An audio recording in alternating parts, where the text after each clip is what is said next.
ఒక అమ్మాయి మాట్లాడడం మానేసిందనంటే అది ఈగో కాదు, వార్నింగ్ సైన్. ఆమె బయటికి కామ్గా కనిపిస్తుంది, కానీ లోపల మాటలు గుంపులుగా చిక్కుకుపోయి ఉంటాయి. ఏడవాలనిపించినప్పుడు కూడా ఆమె నవ్వడం నేర్చుకుంది, ఎందుకంటే తన పెయిన్ చెప్తే ఓవర్గా ఫీల్ అవుతున్నావు అని డిస్మిస్ చేశారు. తన డ్రీమ్స్ గురించి మాట్లాడితే ఇది నీకు సెట్ కాదు అని తేల్చేశారు. కొన్నిసార్లు తన వాయిస్కి వాల్యూ లేకపోతే మాట్లాడకుండా ఉండటం ఈజీ అయిపోతుంది. ఆమె సైలెన్స్ వీక్నెస్ కాదు, అది ఎన్నిసార్లు హర్ట్ అయిందో ఎవిడెన్స్. ప్రతి సరే వెనక నాకు కూడా చెప్పాలనిపించింది అనే బాధ ఉంటుంది. ప్రతి ఫేక్ స్మైల్ వెనక ఇది నా లైఫ్ కాదు అనే ఫీలింగ్ ఉంటుంది.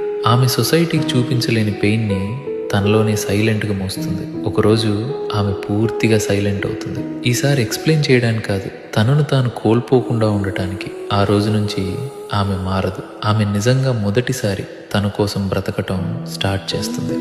ఒక అమ్మాయి